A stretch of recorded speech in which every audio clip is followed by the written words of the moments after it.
Welcome to the Grappling Grappling Rewind Podcast. Welcome to this week on the Grappling Rewind Podcast. In this week's show, we are going to recap the AIGA Championship that saw Team Nurmagomedov and three other teams, Universal Fighters, Allione, and Team Moldofo, compete in a two-day event in Kazakhstan. We are also going to recap the Fight to Win event, the main event, and also the SOGI main event. As always in the show, I'm your host, Maine, my co-host, Miranda. Kind of almost bobbled the intro there a little bit. It's okay. There's a lot of stuff and a lot of names. Yeah, we spent about an hour on the pre-show trying to get everything straight. Again, two-day events. This is also a very long event because you had rounds. And then it was a very long weekend of grappling. Rounds within rounds within rounds. Yeah, it was so AIGA. We're gonna cover AIGA today. We don't have a ton of news this week. I don't think so. I've been off this week, so I've been hanging out and really just got a chance to watch some grappling and been big chilling. So we just get right into it. We are going to preview this week. We're going to preview the finishers card. The finishers card is absolutely stacked. A bunch of title fights, a bunch of guys we know, a bunch of people like flying in for it and flying up for it. Should be phenomenal. That is this next week. So we'll preview that at the end of the show, the Summer Bash 2. And then we are also, I think that's the only thing we're previewing, right? Yeah, that's the only thing we're previewing. So that's that'll be a really fun preview at the end. But we're going to move right now into the AIGA recap. This event is on Flow. It is broken up in 2 different days. It is a 4-team round robin where each team has a 60 kilogram person or 65 kilogram person, 76 kilogram person, 83, 70, 91, and there are 2 members from each team available to be selected from, and it is round robin between 4 teams over 2 days, and it is also 5-minute matches that have 3 rounds, so up to a 15-minute match. The first 2 minutes of the match are no points, but you can score points. So this is what Miranda gave me the entire recap. Do you want to do it instead of me just I kind of have it written down. And the other thing is, this is the second installment of this. Yeah, they've run it before. So there's 4 other teams, and the winners of those teams go against the winners of these teams. So there's 8 teams total. Yeah, so Team Universal Fighters has already won the previous event. No, they won the previous year. The previous year, But there's 4 other teams that went a couple months ago. Right, and the main thing will be in December for the year, and so basically the teams here are competing to try to go be the finalist team that will compete on the December event. Yeah. So give me the rules here so we can start recapping the event. It's 3 5-minute rounds. The first 2 minutes of every round is no points, but you can get points for a takedown, but you can only get a maximum of 2 points for that takedown. After that, and you can pull guard. After that 2 minutes, you go into points, and then points is 80 cc points, basically. Really similar with some minor adjustments, like you specifically the turtle and snap down stuff. Basically, a takedown to a turtle for 3 seconds is 2 points. Similar to kind of what IBJJF and other organizations have. We weren't quite clear. It doesn't seem like you're required to go behind them like most of the rule sets. You can just sort of snap them down and hold them. I don't actually know if this comes up at all. It does. It comes up in a couple of matches, but not in the Moldofo matches. Okay. It's mostly the Nurmagomedov. There you go. I'm trying to say this correctly for the first time in my life. So on the I literally have it like phonetically written out. I went, did you not watch MMA for 10 years? I did, but I just never said his name. I called him Khabib because I didn't know how to pronounce it. Nurmagomedov. Good job, Miranda. Yay. I can't get names right for shit, but you did. That team versus Universal Fighters, I want to say when they went against each other, because they have that more wrestling and sambo background, they snap down a lot more, or they would snap down and score those points, that kind of stuff. Yeah. In the points period, so after 2 minutes goes by, there is a -1 for pulling guard. Yes, and there's also the ability to score a clean takedown, so a takedown that ends up beyond the legs, kind of exactly like ADCC, where takedown into the guard or into the half guard, you get 2 points. But a takedown past the guard or in any other top position, you get 4 points. I think that's takedown amount as well. And I think you also have to go to have like 3/4 of the back touch that. 75% of the back, and so it literally seems like it is the exact same way as ADCC. Yeah, except for a couple weird Yeah, the within the takedown. scoring. Yeah, the takedowns in the first half, you can get points for those. Right. And then they also do a stalling warning clock. That I didn't kind of like wrestling. I didn't really understand. Again, I don't really understand wrestling that well. I didn't really understand how the stalling was called. It only comes up in I think 2 of the matches we're going to cover today. Yeah. Overall, this event had I think like 35 different matches. Yeah, it was a bunch We've of done matches. grappling run shows where we do 35 matches. They are too long, and we've had feedback that they get too boring. So we're going to kind of cover some select matches, mostly from the Team Moldofo, because those are frankly the guys that are on our radar, are on international events that we cover and do more, are of note in submission grappling. Yeah. There are some other great grapplers on the team. I encourage you to go and watch through the rounds. There are some really interesting matches. But we had to pick and choose this week for what we were going to recap, so we're not sitting here recapping 35 or 40 matches on the show. 12 hours. Each day was 6 hours, so it was 12 hours Yes, total. it was two 6-hour videos. They're all there. They're But starting to get the videos up you now. could have got tickets for $3.30. What was it, 1,500, Yeah, whatever the local currency is in Kazakhstan? Yeah, but it was $3.30. Which seemed cool. Again, it seems pretty cool. It seemed like a cool event. It seems like a cool league. We've watched AIGA before. We've watched their matches before. I like it. It was just definitely, it was on the longer side, just up front. It's a lot to digest and watch. I think maybe, we've talked about it before, the rounds thing is really tough in grappling. It adds a ton of time because you have a 30-second break or a minute break between every single round. I thought I liked that, and then I thought about it, and it's kind of like when you do grappling industries and you only have one person, and you have to do best 2 out of 3. Yeah. And I freaking hate best 2 out of 3. Yeah. And I was like, I would hate rounds then. Yes, it's best 2 out of 3 as a competitor. So I hate best 2 out of 3. Let's run through. I'm not going to go through. You and anyone who's listened to the show for more than 6 months knows that I do not have the best pronunciation of Eastern European names or any names for that matter of any origin. There's a lot of extra. There's a lot of V's. There's a lot of V's. Team Nurmagomedov versus Team Universal Fighters was the first of the round robins that went. Team Nurmagomedov gets 5 of the wins in the matchups, and Team Universal Fighters gets 2. Team Nurmagomedov takes that round of the round robin. Round of rounds. The round of rounds. Yeah. Again, apologies if it gets confusing with how we're talking about this. It took a while for us to understand it ourselves. It was an hour plus pre-show of just figuring out how we wanted to break everything down. We have not covered AIGA a ton. We don't typically cover events that run in this format very frequently. We kind of fucked up Polaris squads in the same way, where it was just like we had to keep everything straight and organize it. But that's again, just one do you know team. what AIGA stands for? Yes. What is it? It's the Amateur International Grappling Association. Yeah, I knew that as I looked and scrolled. And up. I was like, these are not amateurs. Pretty much everyone's professional. But it's grappling. It's an amateur. Yeah. Yeah. Moving on. Not amateurs. Next one we had Team Moldofo versus Team Leon. Team Moldofo takes 6 of these. Team Leon takes 1 of them. This is where I want to start breaking down because Team Moldofo has most of the guys we know, and Team Leon also has some of the guys that are on our radar that we've seen covered that either are in big camps that we know. We've seen some of the other ones too, but we have definitely Leon had people that we were more. We have people that we've talked about on the show before. Yeah, specifically. Exactly. First match, Luke Griffith at plus 91 kilos went against Kaya Rudolph. Rear naked choke. What round was that? First round. First round of the second? First round. Yeah, Luke Griffith. First round. Luke Griffith. He gets another one in the second round, but this one's That's first. what I was. See, so that's the other thing that screws me up is there's so many rounds and matches, and you see the same person go again and again and again, and it's like there's a break between rounds. So normally when I'm doing notes or we're covering matches, when there is a break, it's either an injury or the match is over. Yeah. And so to see a guy like come back out again in my head with how I take my notes, that is another match.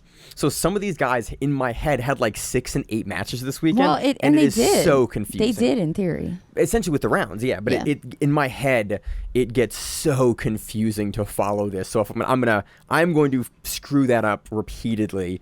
Luke Griffith looks good. He is a monster. He takes the back. Yep. There's not a lot of the kind of technical breakdown needed. If you've seen Luke Griffith take the back before, this is the kind of way he does. Yeah. He's long. He doesn't even really hold the hooks in. He sort of just gets the back, kind of Grabs gets the on head, the side, yeah. gets on the head, does a Well, big I mean, squeeze. You don't really need. No. You don't really need it. He has an really interesting match honest. later that I want to talk about in the final round robin, but this was he looked in normal form in that match. We had Fabricio Andre defeating, give me the name, Miranda. Chu? Is it Chu? Chu Hai Quinn, maybe? Quig? Queen? Quing? I don't know. Yeah, again, gonna butcher the names here. A lot of guys that I'm not as super familiar with. It was a shoulder lock, but it was the Americana from the rear triangle. We saw this, 3 different times this weekend? We saw, yeah. Or at least get Arm set bars up. or some kind of arm lock from a rear triangle. Yeah, triangle from the back, rear Yeah. triangle. Juju Gatami. This one was, we saw a couple of arm bars off of it. Yeah. This one is really a straight up Americana Yeah. from the top, like the mirror lock, kind of, not a mirror lock. It's an Americana. Yeah, just an Americana over the top, and it was super deep. I did love how Fabricio Andre adjusted this. Yeah. In transition, like he held the position, and you saw him kind of adjust the arm and figure out exactly what angle Well, he and needed. adjust his triangle too to make sure Yeah. that he actually held him in it. You also saw him hip his hips and chest up to the side Yeah. to be able to make the angle so that he could drive against to Yeah. actually do the Americana. Yeah. So this is it. I said mirror lock because that uncontrolled shoulder lock Yeah. that like Frank Mir does that Yeah. people do is called a mirror lock. This is almost that same exact finish. Whenever someone Yeah. finishes a triangle from the back and they don't actually finish the triangle part of that, Yeah. they kind of torque the shoulder. Yeah. The mechanism always feels like exactly the same, where it's like I'm just pulling And I on think- the forearm And across. I think also it's surprising. People don't expect it Yeah. to happen. Well, also, once the arm gets away from you, Yeah. it's really hard to get that. Like, you don't have. A lot of people, their mechanics to get arm back just in. goes up over their head and they're going to tap. Yeah, me. Like, my Yeah, shoulders are like torn. most people, Absolutely. if you get their arm up that direction, they're Because tapping. you just don't anyway. have any of the muscles and any of Yeah. the strength to pull the Well, arm and back. normally that's where you injure your arms, your shoulders. Yeah. So you have injuries in those areas. And they get twisted. And so this is, Yeah. it's a really neat finish. It was really cool to see Fabricio Andre go to this. I was kind of thinking when we were watching this whole event overall, we saw a lot more. I was trying to think why we saw this particular technique crop up again and again. And I think it's because we're having more folks turtle.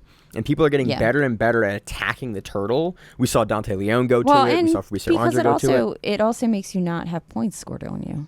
Yeah. That's why you use a turtle. But Especially in like something like ADCC. And so we're seeing it kind of come into, we're seeing people, attack from that position. I'm not going to get any points, Yeah. but I'm going to throw up really heavy And offense on maybe you for the yeah, arms. and maybe your back defense is good enough that you can kind of shuck them. And Yeah. this is a way that even if you get shucked, you can still grab something. It's interesting. I'm curious if this is going to be, if we're going to see a meta shift here where suddenly people start really aggressively attacking the turtle. I would like this. I would love This would actually be fun to watch for me. It'd be great because It'd be better than let's play leg games. Let's play leg games, or like people that Yeah. play to the turtle 3 and then turn back into the guard. Yeah. I love that we're starting to see people get really, really aggressive Yeah. with fighting on the top of the turtle if someone's going to establish to just not get the hooks in scored on turtle. Yeah. It's a neat little change. Next match, give me the name, Miranda. Breno Peterson? No, before that. Whoops. 65 kilos. Daiki Yanakura Yeah. defeats Zach Kayana. Is it Kina or Kayana? I don't The know. Hawaiian It's gentleman. Hawaiian. Yeah, the Hawaiian guy that it's we've the seen Hawaiian before. Gentleman. I think it's was a probably decision. Kayana because think about Hawaiian. Yeah, probably Think Kayana. about the language. That's a decision. That's the first time that we've seen. That's the only loss that Team Moldofo takes in this section of the round Yeah. robin. Was that. Next one we have Breno Peterson, another guy that I wasn't really familiar with, taking on Gary Tang. He wins a decision there. So Yeah. Breno was a guy coming in at 60 kilos. I think he replaced Taliesin Suarez. Okay. There was a couple of folks, Zach Kina, Breno Peterson, somebody else on Team Moldofo I'll look it that up. was Let me replaced look. from the initial lineup that got announced. And so he was on a guy I was familiar with. I think we determined on the pre-show, he's a black belt. He's he an is MMA fighter. He's an MMA fighter out of Brazil. yeah. But he fights in Kazakhstan. Yeah. Even though he is Fights Brazilian. 135. Yeah, he's a smaller fighter out of Brazil and Kazakhstan, which makes sense that if you have someone that's unable to get over for whatever reason, you have a local guy in that region. Baby Shark, Diego Hayes. Yeah. He was, and who else? Talis and Soares. Yeah. So those are the two guys on the lower end of the initial that lineup. got replaced. They got replaced for. I don't think we don't know a reason. No. But you're assembling a big enough team. Who knows? You're gonna have guys drop. You're gonna have replacements for any sort of team grappling thing. It is common. Yeah. The fact that actually so many of the guys that are in the initial lineup made it to the event is actually kind of surprising. Yeah. So, next round we have Giancarlo Bodoni taking on Kemal. Oof. You want to try it? Let me try it. Akolgundas. He beats him via rear naked choke. Giancarlo is one of the best in the world. Yeah, he is. Unless he's fighting Pedro Mourinho, who is just a monster to deal with and just will play at you at a frustrating you range. also have to remember that Giancarlo, in his early years, was with Lucas Lepre. Yeah. So he's a very talented gentleman. Yeah. He's also the ADCC, the current 88 kilogram champion. And didn't he do a bunch of the opens? He did. Yeah, he's been killing it. One or two opens. Yeah. He went, I think, he was fucking shit up at the opens, like showing up the day of the one Texas. Yes. One, and just that one. fucked Dallas. everybody up. And it was like day of. He just showed up and he was like, they were like, you're the champion. You can in fact register. Yeah. Even though registration's closed, we're going to let you because you are the world champion of this. Yeah, go for it. Which I like. I like that they do that. Yeah. Rear naked choke. Nothing. I mean, would you turn him down? Fuck no. Dude, he's going to highlight reel half that division anyway. Look, you make it to ADCC, you win a trials or get an invite slot or like get to the world championships. Yeah, you should be able to do what you want. You can just come in and like be in an open because that's cool that they're coming back into the opens. Showing up to like a Naga. It'd be hilarious. Dude, I had to fight Malachi Edmond at a Naga. But he used to do this 6 years ago. Yeah, he used to do them all the time. Yeah, and then Shane Jamil Taylor, the current world champion at the time, was one mat over from this. It does not surprise me. So occasionally it happens. Ellis used to go against all of them too. So yeah. It's Giancarlo again, rear naked choke. Not a ton here. The second round, right, for this one? Nope. First round. God damn it. I'm gonna keep doing this. It's okay. Giancarlo looked phenomenal. I got it written down. He continues to look phenomenal. He gets the back. He chokes. Not a lot of technical information to go through.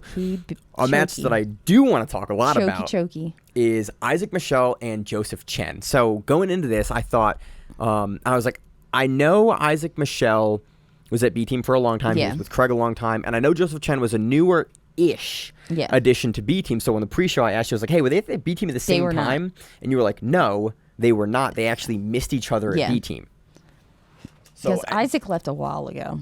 Yeah, I did forget how long ago Isaac had lived. It's been almost a year, I think, at least. It's been a while because then we were trying to figure out where he was at, and he was at he was at a couple of he was all around, and then he went to Brazilian Fight Factory. Yeah, which makes sense. Is he still there now? I think he's still at Brazilian Fight Factory. I think he's still there. Yeah. So this match was fun because we know Joseph Chen. We've seen him. He has really impressed me recently, and again, so is Michelle. He won Who's Next. They brought that up on the broadcast. Michelle is very good. The 50 million minute long match. 2+ hour match with Kyle Chambers. Chen locks up a really interesting ankle lock pretty soon in the first round. Yep. A couple minutes in? Not that long into the match. No. And it's kind of like the Mateusz Szczynski shotgun ankle lock. You see Chen lock up from like a De La Hiva hook. And then when he does the thing that Mikey does. I think it was the last round. No, first round. Was it the first round? First round, because Michelle immediately changes how he does the rest of the rounds. Because Michelle won the first 2 rounds and Joseph Chen won the last round. But he won the last round by a wrestle up. Not by the... And not by... Okay. Yeah. So you are correct. This is how it gets confusing. So Chen locks up like an ankle lock from De La Hiva. Yeah. And then he does what Mikey does, and what we're seeing a lot of people doing recently is he throws the outside shin, he throws it over top of the knee. Like a reverse 50-50. Well, even before that, before he goes from De La Hiva with the ankle lock, he throws the leg over the shin and puts pressure on it, and then the inside leg pops over to 50-50, and it's like outside Arashi Garab. I should learn the positions. It's outside names, 50-50 but is I what I do call not it. So know. it's not 50-50. It's Michelle's leg is still on the opposite side of that. And after this many years of doing the show, I should know exactly what that position is called, but I've always called it outside 50-50. We'll call it that because it makes more sense. So you see Chen belly down, and you see the camera is positioned perfectly. You see Isaac Michelle for a split second go, that sucks. And Yeah. like you see him like kind of grimace, But and then he's- immediately sit up. He's so much more of a beefy 83 kilograms than Joseph Yeah. Chen. Like he I think definitely Isaac's probably looked- cutting to make Yeah. 83, and And Chen, I I don't think think they is I think cutting. they weighed in the day before. So They did. Yeah, they all made weight, and everyone was good. Joseph Chen was definitely not a full 83 kilograms. But props to Chen. Like, Chen holds Yeah. onto it. Isaac Michelle sits up. He does. And then he does a late stage defense, and he grabs Joseph Chen's Yeah. hands. And I went, oh, that's a really funny. Like, usually Michelle is a very good leg locker. Yeah. You're not Craig's right-hand man for 5 years. Yeah. And also not a phenomenal leg locker. So it was very funny to see him lock up, go, oh, I don't like that, and then immediately start grabbing the hands instead of like starting to strip the legs. Yeah. And I think it's because the way that Chen had the foot in the grip and the way that he had fought the feet over, where Michelle knew he could sit up, he could fight the hands, continue to And sit I up, think, and keep fighting out. and I think it was also, I mean, he did grimace for a second. Oh, So yeah, it was It deep. was like a late stage defense. Yeah. in It was, theory. you've got the face and the grimace. Yeah, you're and like, then you're like, "Aw, I'm not fuck rolling these out of hands," this. you know? Yeah, it was close. And then Michelle eventually gets out of that. The defense was nice. It was pulling the hands. He gets up and then immediately moves into like close range passing and just like some mash passing. And he goes like, I do not want to deal with Joseph Chen underneath me again. Yeah. That sucked. I don't want to do this. I will smash him. And down. immediately moves into like really, really great outside passing. He a couple of times just steps kind of through Chen's or out of Chen's guard to the side control. You see him as soon as he gets out in the first sequence, immediately just like the shoulder of Pass, justice. yeah. Just immediately turns Chen's face all the way to the other side. We're just like, and you could tell it was a little bit of the like, I didn't like that ankle lock. Yeah. I am going to put you here and hold you here very aggressively. And it was funny to see Isaac immediately move to super heavy pressure passing. He had about a round and a half, 2 rounds almost of success doing that. And then Chen, toward the end of the match, kind of picked up some speed. and Isaac starts playing a little farther at distance, and Yeah. Chen's able to hit a beautiful wrestle up, like it looks like an actual wrestler, something a wrestler Yeah. would do. He slides by, he comes to the back, he shucks Isaac Michelle through, he gets the back. Michelle does a great job of turning his hips down to prevent the exposure of the back to Chen. For Chen coming all the way to his back, sits down, but Chen scores off of that. But Isaac has won 2 rounds at this point, so Chen even winning the 3rd round 2-0 And on Isaac that takedown. knew at that point that he didn't really have to do. He just had to survive. Yeah, and he did, and he retains Yeah. his guard, and you know the round. But there was no ends. reason for him to like fight the wrestle up Yeah, because tactically, you You know. know, as long as you don't get more points, but if you've already lost that round, No, you're already up 2 rounds. you're already up 2 rounds. It doesn't matter how many points they get because they Right, said they could unless get, he subs him. unless he subs him. So, but they said he could get like 20 points in that round, and it Right. wouldn't matter. It's an interesting dynamic where it's like you really if you're down 2 rounds, you literally cannot win on points. You have to sub the guy. Like Yeah. I don't know if you're definitely going to get more defensive jiu-jitsu from the guy that's in the winning slot there, but that a lot of times can bite people. And Yeah. so sometimes they'll just like they just play not passive, but they just They play prevent safe. opportunities. Yeah, they play safe. So it's a weird dynamic. I'm not sure if I'm super on board, but that's the match. But it was really cool to see Isaac immediately change his tactics after that really good submission offense by Chen. We're gonna see more of Joseph Chen. He's at B Team now, and he impressed me a lot this weekend with his matches, and he's impressed us before to be able to almost ankle lock Isaac Michelle. And then This is he a fun ankle match. locked the crap out of somebody later on. Yeah, there's an earlier.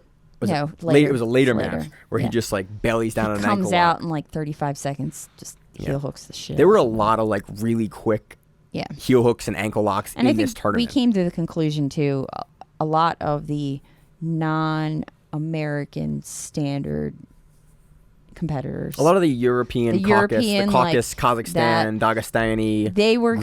good. They were good with your standard leg locks, but when you went to leg locks that were more complicated, like on the reverse side, or they, A twist, like weird twisting leg locks or weird leg entanglements, you saw it kind of. you saw them not really completely. You saw it be 2014 again. Yeah, you saw them not be able to get out of them. Mhm. You saw saw guys them get just try to bear running man through escape things. or go Yeah. through. Yeah, this was a really interesting look at essentially like going back to 2014. This is what it looked like when you had the DDS guys immediately Yeah. stomping through, where you'd have like a second and third stage. Like nowadays, you go look at like Ash Williams and Keith Krikorian, or like Wagner Hosha and JT Torres at Fight to Win. Like any of those matches, super high level entries and exits and positional exchanges that happen in the legs.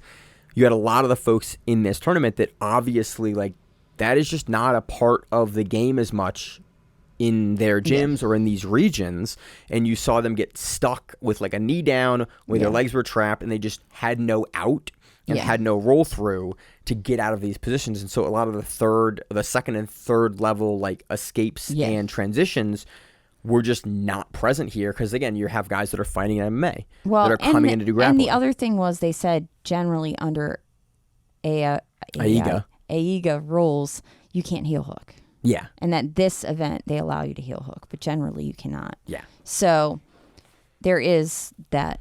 You're competing in a rule set that typically doesn't allow heel hooks, and suddenly there's heel hooks. Suddenly there's a whole. And we've seen this. We saw this in the IBJJF. Yeah. The first year of IBJJF having heel hooks, you saw a bunch of guys that had been competing their entire career in the IBJJF go, "Oh shit, my gym doesn't do heel hooks." Yeah. Yeah. So it was interesting. The dynamism is always interesting for events like this. That is one more match on the Team Moldofo versus Team Leon. We had Dante Leon finishing Kenta Iwamoto via basically not the same armbar shoulder lock that we saw for previous year. Andre hit. Juju Gatami. You look real confident doing that. The Juju Gatame. That's my new word. That and Nurmagomedov. You got it. There's my 2 words of the day. 2 words of the day. 2 words a of the Japanese word and a Dagestani word. This was neat because we saw Dante Leon. This is a fun match back and forth. And this is the one match that we knew was going to happen because both guys were at 76 kilos. Yeah. And Dante and Kenta were both talking about this matchup going to happen. Yeah. So it seems like that when these teams met, both guys knew they were bringing it. And it went to round 3. I mean, they definitely did go back and forth Mm-hmm. and show, good stand-up. Dante played off his back sometimes, and it was a good match all around. Yeah, overall this is a fun. Again, but you have 2 guys. You have Kenta winning ADCC trials in his region. Twice. Taking it to JT Torres in the first round, almost beating the 2-time champion this last year in 2022 for ADCC. Dante Leon is a 2-time ADCC medal, or no. He's a 4th place and a medalist. Yeah. Now, this is the kind of matchup I want to see. Nogi Worlds. He's won a lot. He's won a bunch of other major tournaments. This is a lot of fun. We saw Dante.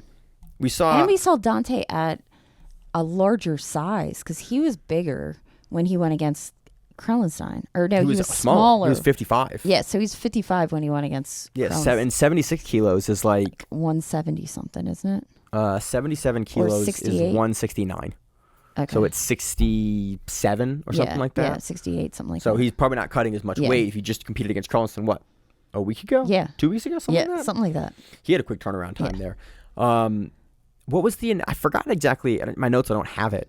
The sequence that led to Kenta getting his back taken. It was almost exactly the same sequence we saw Dante tried to jump his back. It was almost what we saw versus Krellenstein last week, except Kenta was a little further out, and so Dante went reverse triangle instead of going like the arm in rear naked choke that we saw him hit Krellenstein in last week. Yeah, Kenta, he knew, and Kenta is a better wrestler as opposed to Krellenstein. Yeah, I think so. So Kenta, he would probably would shuck him a lot better. So if he would get on his back, he would get shucked easier than Krellenstein. Dante kind of was further up on the back anyway, because Kenta had immediately already kind of addressed that in a way that Ethan had gotten kind of pushed down by Dante, and Kenta I think is on the bigger side, is probably cutting to 77 to 76. Yeah, because he was I think Kenta? similar to or bigger than JT Torres. Yeah.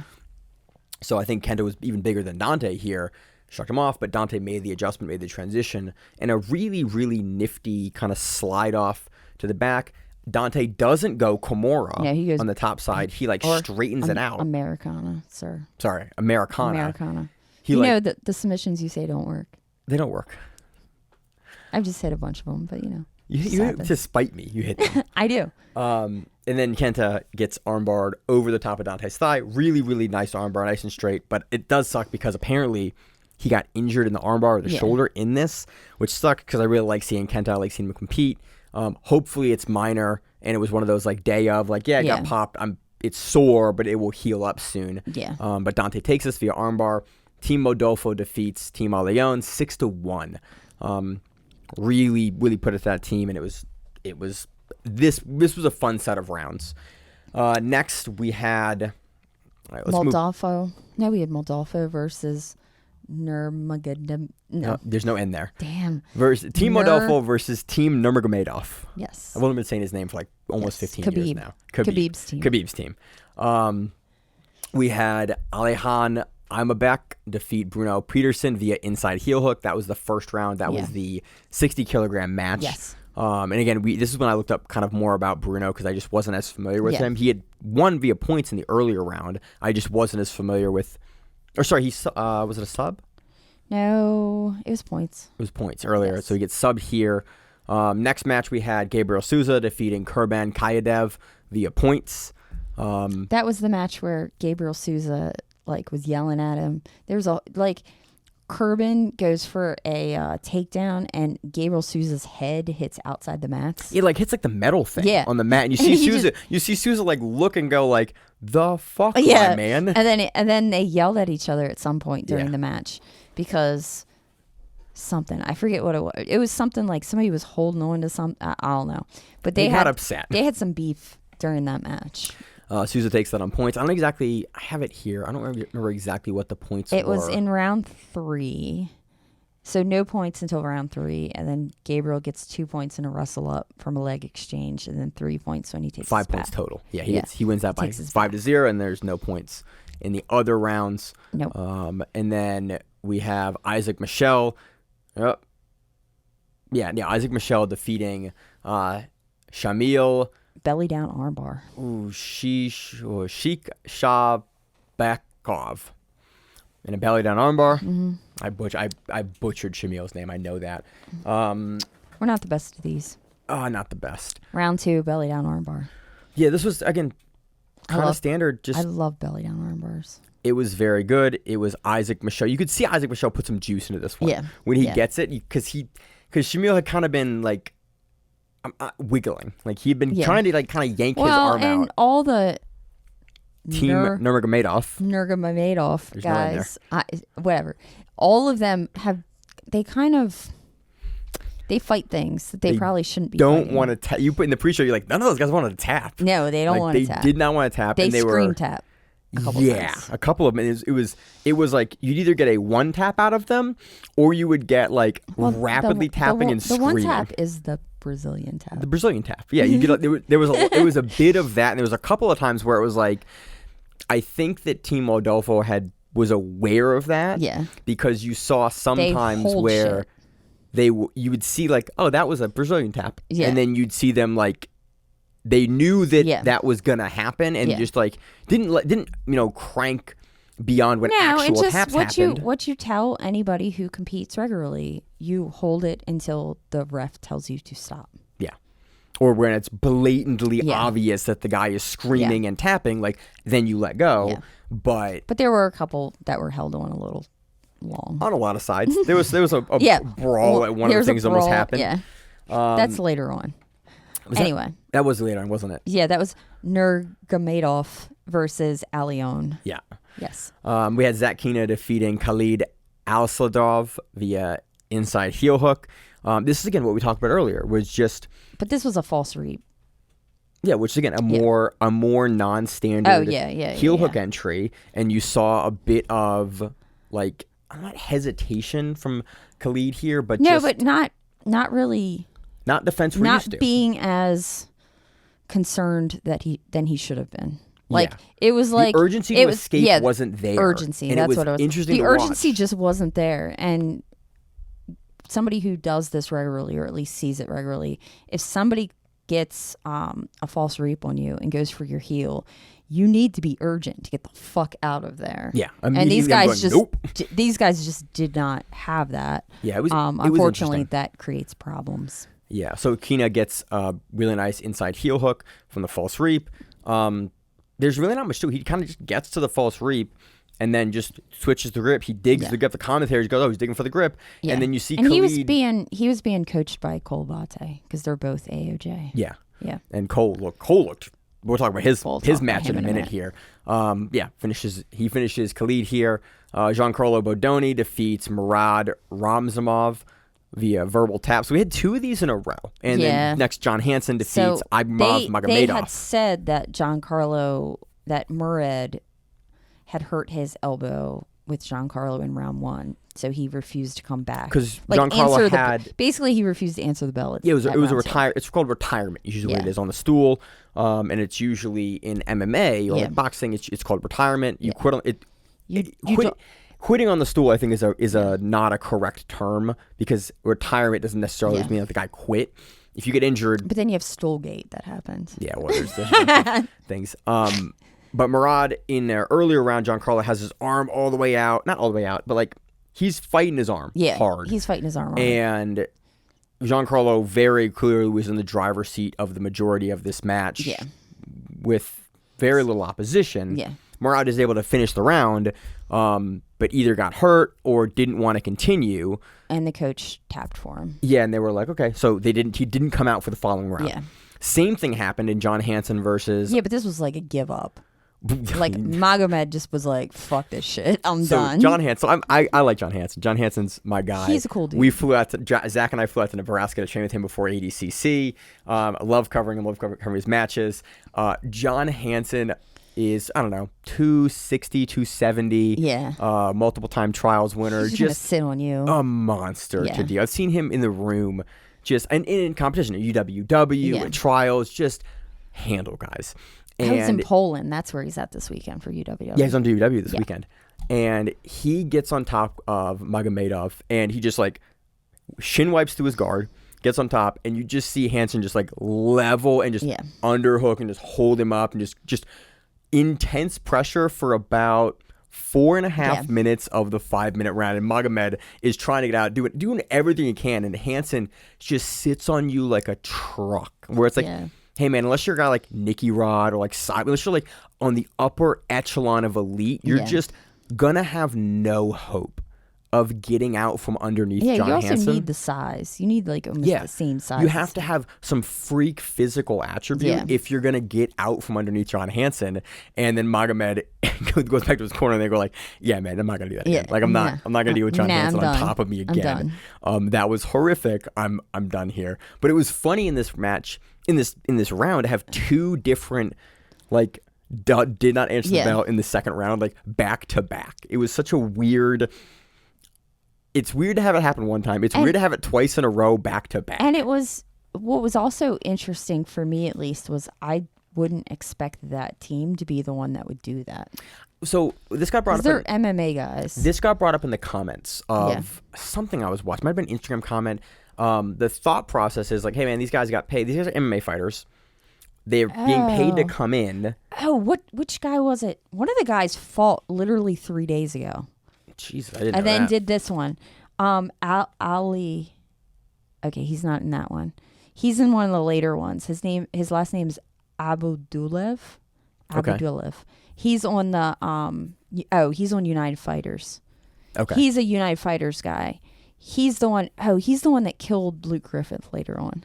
Oh, that guy fought 3 days before. He was very good. But it was so the thought process was these guys are being paid to come in. Yeah. And they're being paid. They're good grapplers. They're good fighters. Yeah.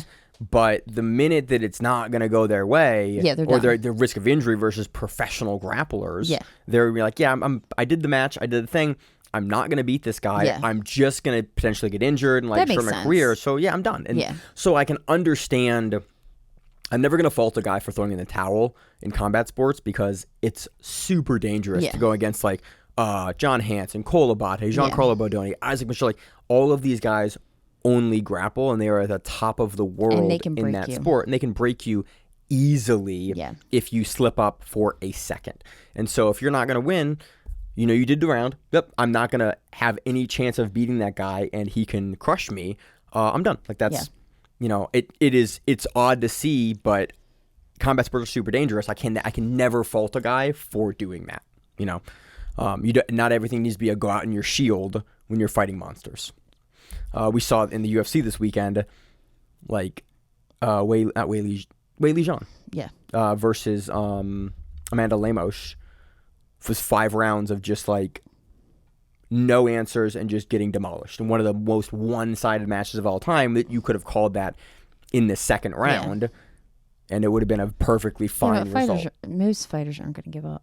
That's the problem. No, and that's their job. Yeah. But it was one of those, like, you could have called that fight. There was no need for Amanda Lemos to go in and endure that. It proved nothing other than, we know you're tough. You made it to the title fight. We already know you're tough. There's no need for that. And it's something we would have seen in boxing. We just don't see in MMA. But we are starting to see it a little in grappling, where it's like, there's no need to go subject yourself to that. Final match of Team Moldofo versus Team Nurmagomedov. We had Kolobate taking on Atlaj Murazev.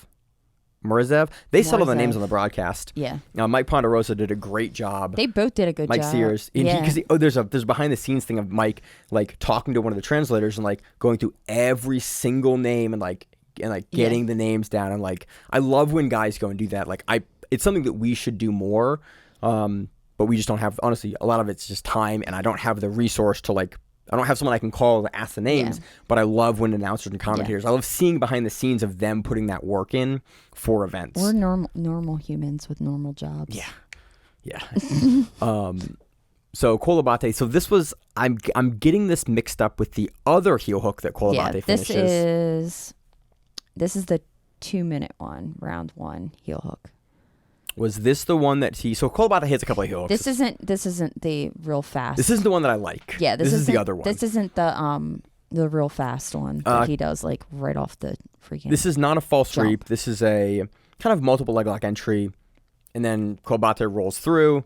He snags the heel hook belly down this time, and then sits out to it. Yeah, this is the belly down one where the guy just doesn't do anything. He just sits there and looks at him, and I'm like, what the fuck are you doing? Yeah, he kind of goes, my knee.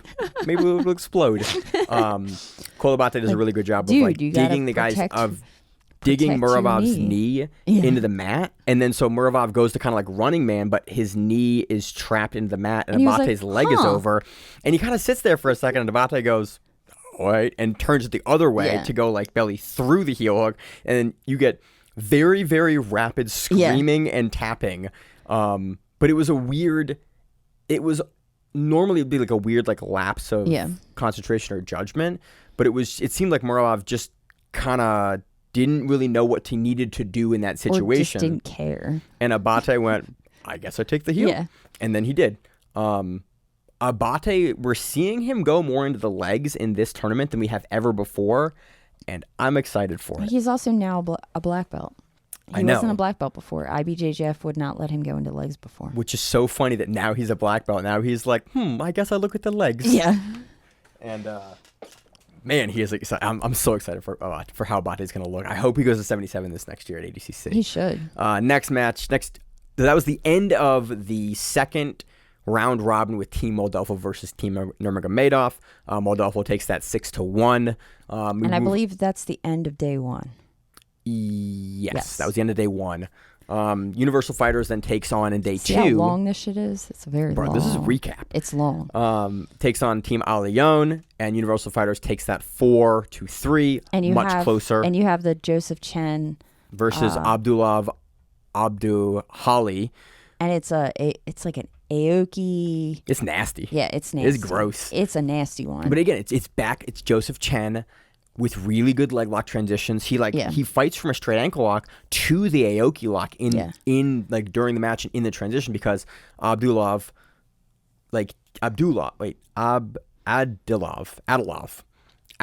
kind of starts to free his leg out of the straight ankle lock, because Chen sets up a pretty normal straight ankle lock entry here, and then switches it to the Aoki lock, which is the ankle lock that comes, or the toe hold ankle lock heel hook butterfly grip kind of. That comes over the chest, that we're starting to see really come into favor recently in the last couple of years. A lot of guys are using it because it's legal. And also Daniel Schwartz. Is it Schwartz? Daniel Schwartz. Yeah, he's the Aussie. Yeah. He had a really fast heel hook. Versus He came out like acting like he was the shit, and I was like, oh, this motherfucker's gonna get messed up. And then he just heel hooked the crap out of him. So I was like, he beat Luka Shrev Roman via inside heel hook. There was a bunch of subs on this one actually. Yeah. I thought it was nice to see. well, this was day 2, and in day 2, Universal Fighters went from like we're gonna be cautious to we're just gonna fuck people up. Yeah, and they were the returning champions. Yeah, and they really did turn it on in day 2. Then we had Team Nurmagomedov versus Team El Leon. Team Nurmagomedov wins that next section of round robin, 4 matches to El Leon's 3 matches. Joseph Chen hits another heel hook on Davrud Magomedov. It's an inside heel hook. Yeah. It was neat. Again, watch Joseph Chen. Yeah, He is going to be on bigger stuff. In this legs. one, the first 2 matches, we had the Aussie Daniel Schwartz. Yep. He hit a heel hook in 35 seconds. Versus Ibarov Magomedov. And then we have Joseph Chen come out, and he hits an inside heel hook in round 1 in not that much time. I don't have the time written down for that one, but those 2 matches went fast. And then we had Daike Yokikura defeating Agashaharinov Atura via inside heel hook. So we had inside heel hook, inside heel hook, inside heel hook. And then we had 3 a matches brawl. in a row. And then we had a brawl. We had a baseball style brawl where both bench clearing brawl. Yep, both benches cleared, and then we all kind of heard a bunch of shit for a while and didn't know what was going on. Yep.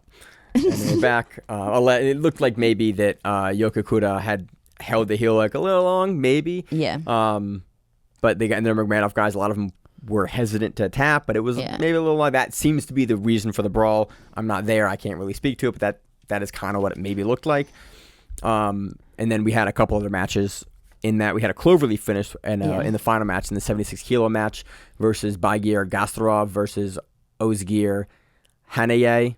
That was neat, but Nurmagomedov takes that via 1 match, 4-3. Yeah. And then on the final round robin of the event. Yeah. The final rounds of rounds. The final round robin of day 2, we had Team Universal Fighters defeating Team Moldofo 4-3.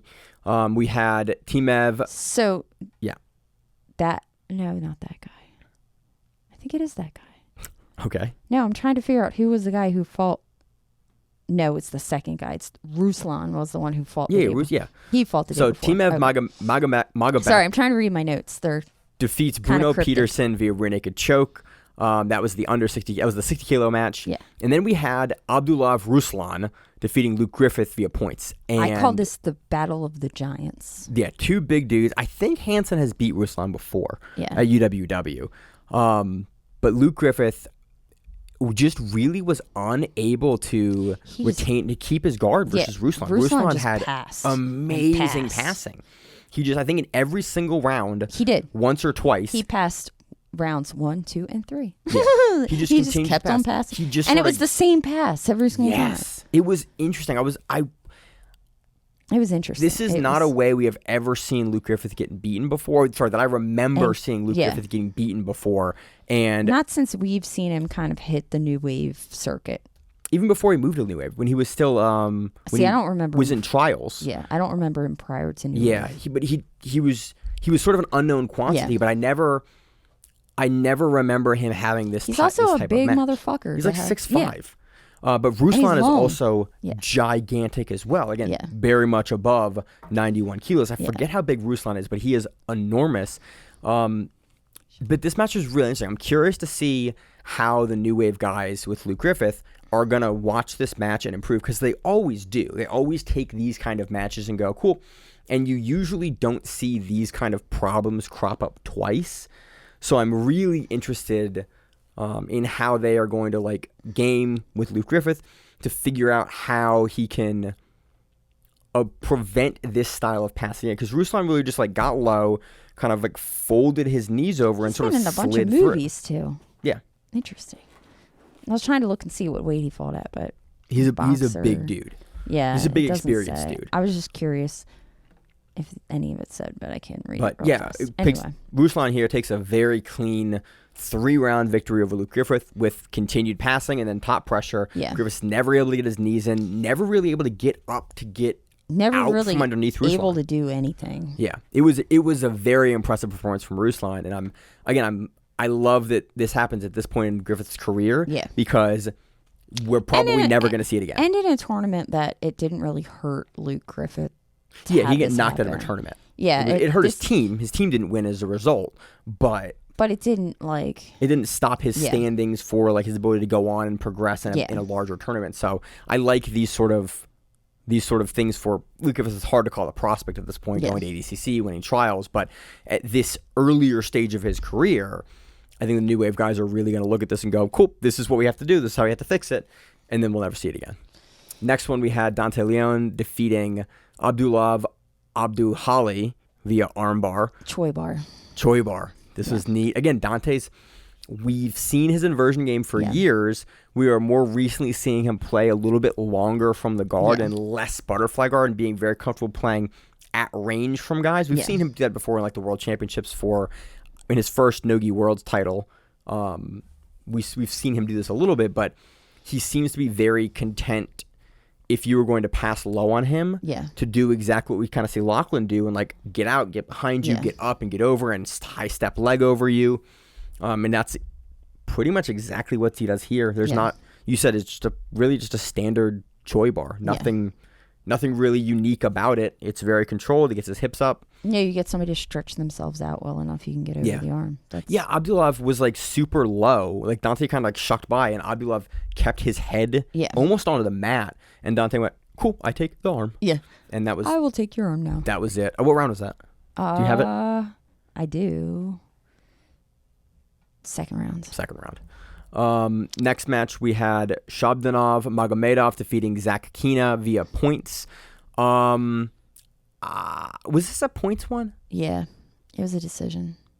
No, it's listed as points here. I have it as decision. But I have it as in my head. I had it as decision. It's decision, referee decision, because it was the weird one that no one really knew. Kind of thought that what's it called? Kina. Yeah. So here it's listed as there are points. Maybe there were points on the screen. I don't know. Or something. So let's look by points. I thought it was decision, and I was kind of confused about it. But seeing it written out again, it was a long weekend of fights and matches. Magomed Shabdanov takes this via points, but Zach Kina, to his credit, threw up a bunch of different subs. Like every single round, he had Magomed deep in something or like working to something like an arm or a neck crank. But the problem was he wasn't getting points. He wasn't going to point positions. And so Magomed kind of like hunkered down in a lot of slots and like kept his arms in, kept his neck in. Like it's great gamesmanship. It's a great way to deal with a problem like that where it's like, you have a guy like Zach Kina throwing up such hard subs at you. Like if I can score points on him and weather the storm for 5 minutes or the remaining 2 or 3 minutes of the match, then I can win that match and I can be taken out of that by the end of the round, and so it doesn't matter. So it was played very well by Magomedov, but I think in almost any other rule set, Zach Kina is probably gonna take this. But Magomed scores the points here and gets it done. Next one we had Giancarlo Bodoni defeating Gazamurad Abdulov via inside heel hook. And Bodoni had a nosebleed for. Oh man, they stopped this match. He was bleeding 3 separate times. Yeah. And eventually Bodoni goes. I think there was like a headbutt or something. I watched it like twice and I couldn't easily see what it was, but there was some sort of contact I think that caused it because Bodoni seemed annoyed. Yeah. But Bodoni's usually annoyed when the matches have to stop. He looks annoyed all the time. A little bit, yeah. He has that facial expression. Kolabate looks like a stone-faced killer, and Giancarlo just looks angry. Yep. Heel hook. Again, it was Giancarlo has a really nice entry from the bottom. This is from the bottom. He starts this initially from the bottom. He hooks under. He kind of goes. He does what he does. Outside, gets the heel hook. Not much to talk about there.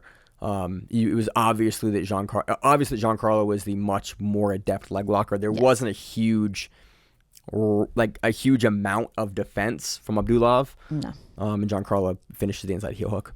Next one. This is one of my favorite finishes of the tournament was Kolabate defeating Katsmanov Rashid, I think.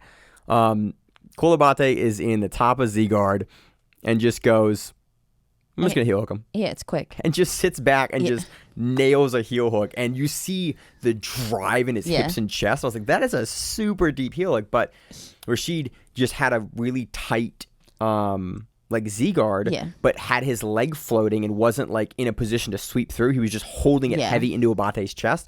So Abate just sits up, drops down. I use this a ton in the gym versus guys that are getting more used to leg locks. And it was just funny to see. Again, Abate is that was world class, better than I am. Sort of like how you fuck up your friend's heel hook. Yeah, it was like, oh, you put your leg there and didn't really think about the drop back. He drops back and gets it done. Abate, like, really great control with how he did it, too. But Abate, when he finishes guys with leg locks, he just looks angry that he has to leg lock you. Yeah. But he's getting really, really good at it. He still looks stone-faced all the time. Yeah, he does. He takes a heel hook there, and then Gabarek Ibragimov defeats Fabricio Andre via decision. That's a weird one, too. Yeah, it was... I don't really have a problem with the decision. No, I don't have a problem with it either. It was just... But it was just weird. It was no points. It was Fabricio spending a lot of time on the feet. It seemed like maybe Andre should have pulled here. Yeah. And because, like, you're not going to pass Fabricio Andre's guard. Yeah. But you have to time your pulse. You're not going to get points. You have to do that before the whole it was weird. System goes. I don't think it's... It was interesting. Fabricio Andre wanted to wrestle this whole tournament, and I would think that kind of bites him here. In AIGA or AIGA, in AIGA, you probably just have to expect the home team to kind of win. Yeah. So you kind of have to. It's kind of like fighting a champ. You kind of have to beat him. Like super beat him. I think that was here. Like I don't have a problem with Garabek getting the decision here. I think Fabricio Andre was not the stronger wrestler. He had some good moments. That's true. But overall, he was sort of, especially in the later rounds, on kind of the defensive for Garabek coming in. Like he was not able to put up his own offense in the later rounds, especially in a way that was like they had equaled Garabek. It was close. It was tight. You can make an argument, but Garabek takes this, and Team Universal Fighters beats Team Moldofo, but. Because after the total standings of the tournament, we had a round robin over these 2 days. Team Moldofo is 2-1 over their round robin teams. Team Universal Fighters is 2-1, and Team Nurmagomedov is 2-1.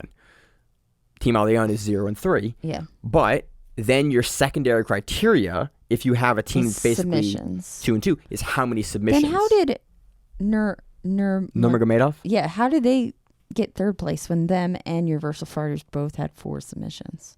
Probably time. Oh, okay. I'm guessing it's time. That makes sense. Well, we don't know the criteria, and they actually had to figure it out. Yeah. At the event, and it was kind of a long. They were like they very much. It seemed like didn't have this ready to go. Yeah. It seemed. And they seemed very awkward as they stood there, almost like we don't know what we're doing right now. It was odd. We just need to sit here for a second and figure out what is going to happen. But the standings here after the tournament are pretty telling. Team Moldofo has 12 submissions. Team Universal Fighters has 4 submissions. Team Nurmagomedov has 4 submissions as well. So you kind of saw, and that's why we just kind of decided to mostly recap Team Moldofo. Yeah. They were out there submitting the teams they were against. Yeah, because they didn't want 3 rounds every single time they had to come out. Yeah. And so it was very telling that you have 12 submissions to combine the rest of the event. Less than that. Yes. And finals are in December. Mm-hmm. So Team Moldofo will be there. And Universal Fighters will be there. Because they have to fight for third place. So we'll see them there. And then I think, who is Team Moldofo going against? I forgot. They haven't said it yet. No, because they're going to go against the winner of the previous team. I don't remember who that team was. You said it on the pre-show, and now I'm forgetting who it is. But they're going to go against a team, so we'll see Team Moldofo return in probably some similar configuration again. I don't know if they'll have all of the same folks, but that team will come back, and I'm excited for it. I hope that the second time we cover this, it'll be a little more streamlined. We'll have a better understanding of the rules, the event. I like a lot of what AIGA is doing. We've talked about it for years on the show, is really not a big fan of rounds because I think it makes the events very, very long. Very, very crazy long. And it makes it a little hard to follow, especially with the Flow Grappling overlay, because Flow Grappling has one of the worst overlays for teams and names. event. I would just wish they would just use the smooth comp overlay and broadcast that. Yeah, it would make a lot more because, sense. man, it is atrocious to try to watch and figure out names, especially when they're as complicated as this, without having the full name and having like the points and everything else. It's just, I really wish they would fix their overlay, because it has been the same for years, and it is such a detraction from watching these events on Flow, because the overlay for the names is just so terrible. I was trying to find what the other team was, but I do not know. So that's going to take too long. That's for me AIGA. to figure that out. Let's move on to Fight to Win. Fight to Win this week was it Albuquerque? It Phoenix. was in Phoenix. That's why Cisneros And it was against main it was eventing. Josh Cisneros versus Oscar De Los Santos. This was No-gi. This was mainly a match on the feet. Yeah. They had a And- really weird looking ring. They had like a cattle guard They had around the entire that's thing. that's what You called it in the pre-show. It looked like a cattle guard. It looks like when they put cattle into somewhere, how they hold cattle, Or It looked like it was around this stage. Yeah, and I was like, dude, somebody's head's gonna smack right into that thing. That's my That's brain. the takeaway. That's the takeaway.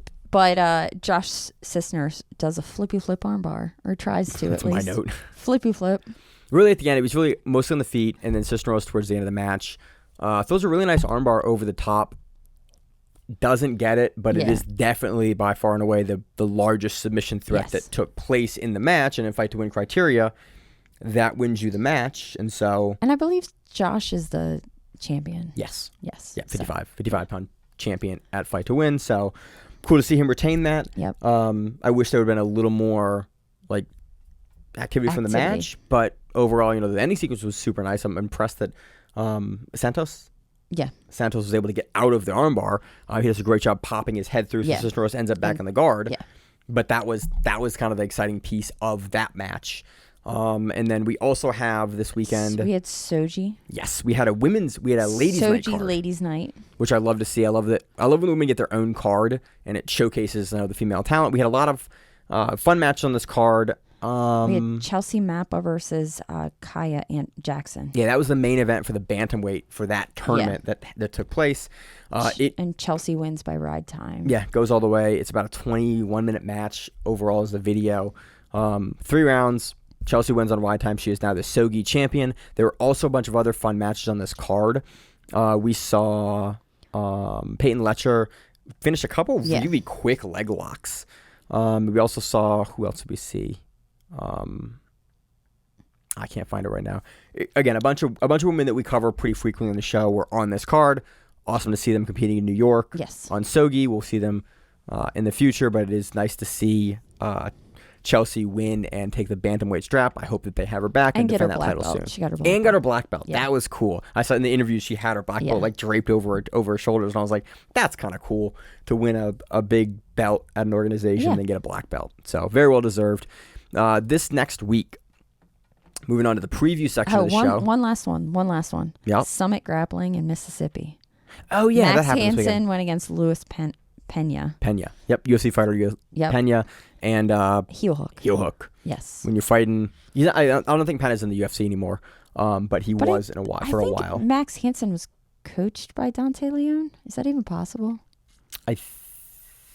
I don't know. I think that's what I heard, but I could be completely wrong. I think he is coached by him. I don't think Dante was Oh, there. okay. He wasn't there. Yeah, 'cause Okay. we've heard he Max- normally is there because at you can hear him Midwest in the Finishers, background. we heard and I was Max trying to think. before. Okay, I was just trying. I was like, could he even be in the United States? No, so those guys flew back Yeah, today, yeah. and their flight's delayed, and they're all stuck in Kazakhstan. Well, except right for Hansen, that was going to Poland. Yeah, John Hansen is going Yeah. to Poland. Yeah. He's going to Poland. So let's move on to the preview section of the show, which is the Summer Bash 2. It's broadcast on Flow for finishers sub only. This is going to be a fun card.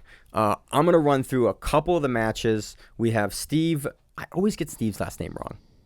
Is it Joachim? Where? Joachim. Steve Joachim taking on Brian Guevara. Brian just won the Copa Virginia cash prize division this weekend that we usually do commentary for, but all of us were out of town, so we weren't able to commentate his run through that.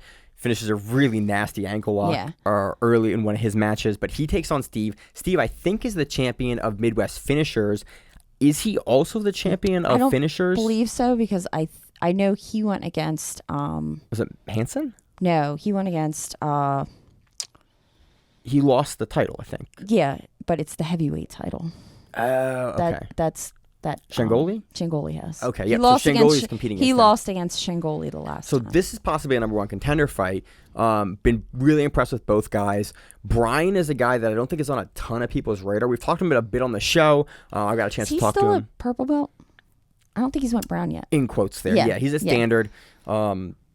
Dude, this would be I've seen him compete all the time. I'm really excited for this one. Brian is Yeah. an intense dude. He is, and very much so. Steve's got a really interesting game. I'm very curious to see how these two match up. I'm not making a pick here, but I will absolutely cover this next week because I am stoked to see how this one turns out. Do you have a pick here or no? No, we're not doing picks. We're just gonna go through them. Next one we got Anthony Molina. Give me a bigger screen. Anthony Molina. Bigger screen for me here. Anthony Molina Valdez Versus DeAndre Corbray. That'll be fun. Love seeing DeAndre. Haven't seen him in a little bit. Been probably a couple months. We've covered him on the show. Yeah, it's Out of standard as well. He's been doing the ADCC Opens. Him and just him. I don't think his brother has. I don't that think his much. brother has. I think he has. Yeah. So it'll be awesome to see kind of the pacing that he brings back. I think he's been on finishers a bunch before. I think he's Was he the champion? He's the champion. Is he the champion now? He's the champion. Yeah. He might be the champion of both Midwest and finishers. Midwest finishers He's and fought finishers. for both of them. He finishers. might be. Yeah. I No, do get him mixed up nowadays. You don't see him lose ever. No. He had a really good match with Gabriel Souza at Toro Cup that you Yeah. should watch if you haven't seen that match. His brother, Gavin Corbray, is also on the card versus Andrew Franco. Haven't seen Gavin in a jump here, so it'd be nice to see Gavin back on with his I wanna brother. See, that's a champion. I think he's the champion at the smaller weight class too. Okay. I 45 and think. 55? Yeah, I think so. Okay. Nah, I think Or 35 and 40. he can't make 35. Gavin? No. You don't think so? Dude's bigger than me now. Oh, okay. Yeah. I thought he was little, but No. I could be He, completely wrong. he used to be. Now, Oh, okay. now he's not. We also on this card have looking for it. Keep on going. I'm trying to scroll. It's not scrolling very quickly. It's Frank Rodriguez or Frank. We have Max Hansen and Zach Galahini.